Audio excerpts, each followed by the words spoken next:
All right, everyone, welcome back for our 15th deep dive into Iranian things. I'm excited. Yeah, this could be a good one. I can feel it already. Yeah. So for those of you joining us for the first time, I'm Mars. And I'm Naz. And as always, we are exploring the most amazing things about Iran that pretty much nobody knows about. Things that you definitely won't find in your typical travel guide, right? Right, exactly.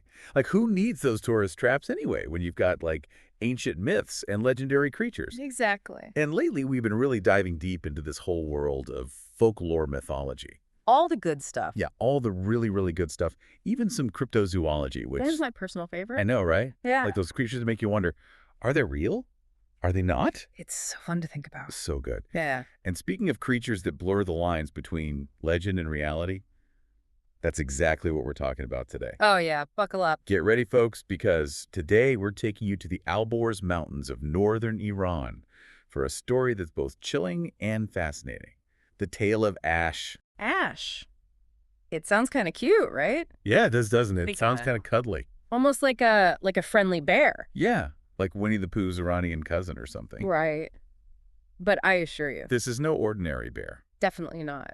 It's a creature straight out of nightmares. And his story is intertwined with a young woman named Fatemeh.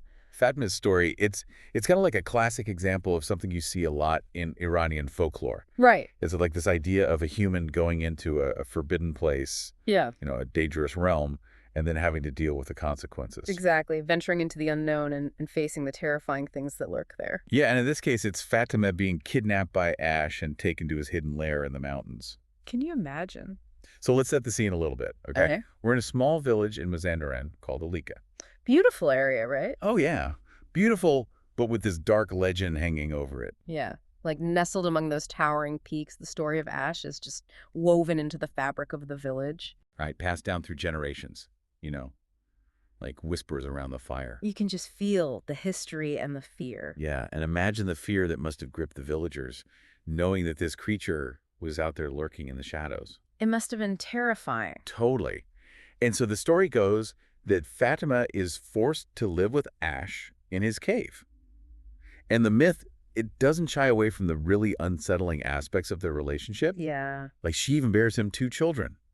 Half human, well, let's just say the other half is where the true horror of this creature lies. It's so interesting, right? That idea of half-human children. Yeah, it's a theme that pops up in mythology all over the world, isn't it? Yeah, you see it everywhere. It often represents this, like, danger and taboo of crossing those boundaries between worlds. Right, like a warning against mixing what shouldn't be mixed. Exactly. And it's in this impossible situation that Fatemeh's incredible resourcefulness comes into play. Right, like she doesn't just sit there and take it. No, she comes up with this daring escape plan using a Kohoo Mirkaa, Kohoo Mirkaa. which is a Tabari voodoo amulet. Okay, so for those of us who aren't familiar with Tabari voodoo. Right, let me explain. So it's not just a necklace. In Tabari voodoo practices, the Kohoo Mirkaa is believed to offer protection Okay. and to connect the wearer to the spirit world. Wow. So by sending this amulet back to her family, Fatemeh isn't just sending a message, It's like she's calling for help from powerful forces. So it's like this lifeline disguised as a simple object. Exactly. So clever. Yeah. And her family, they immediately know what it means. They Right. don't hesitate. They set out on this super dangerous rescue mission. This engine must have been incredible. Yeah, like every step closer to Ash's lair, the stakes get higher and higher. And of course, Ash. He's not happy when he realizes Fatemeh has escaped. Oh, no. Furious, he roams the mountains, his cries echoing through the valleys. It's like this chilling lament that's haunted the region ever since. Yeah, the song, it's like burned into the memory of the mountains. Yeah. And it goes, Yao vong vong, kamir, torsh, torsh, Fatemeh, husbu. Which translates to, The kids are crying, the dough has turned sour, Fatemeh, come back. right? Can you hear the desperation in his voice? Yeah, it's raw grief, right? Even if you don't understand the words, you can feel the emotion. And what's so fascinating is the contrast between the song's simplicity. Yeah. Like, it's almost a lullaby. I know. But the context is horrifying. Yeah. It highlights Ash's monstrous nature. Like, Yeah. he's not just angry, he's heartbroken. Yeah. And that makes his final act even more disturbing. Right. In a final act of despair, Ash leaves the human halves of his children's faces in front of Fatemeh's family's tent. Oh my God. It's this gruesome reminder of what she's escaped Yeah. and the price she's paid for crossing into his world. That image is so powerful. It really drives home the separation between the human world and the monstrous, you know? Yeah, and the anxieties that people have always had about the unknown, the things that lurk just beyond our understanding. So what do you think? Is this story just a scary campfire tale to keep kids in line? I mean, it's definitely a captivating story, right? But like most folklore, I think it reflects deeper anxieties. The Alborz Mountains have always been seen as this mysterious and dangerous place. Right, like a place of shadows and secrets. Exactly.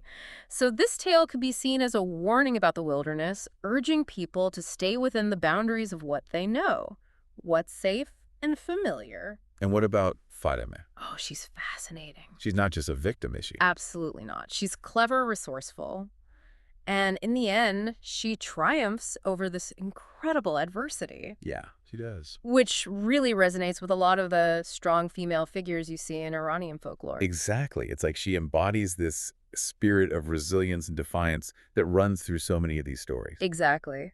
So while the story might be chilling, it also offers this glimpse into the values and beliefs that have shaped Iranian culture for centuries. It's like this window into the soul of a people and their relationship with the world around them. Exactly. If you found this deep dive as fascinating as we did, make sure to like this episode, subscribe to our channel, and leave us a comment, letting us know what other creatures from Iranian folklore you'd like us to explore. We're always looking for new mysteries to unravel. We'll be back soon with another journey into the heart of Iranian things. See you next time.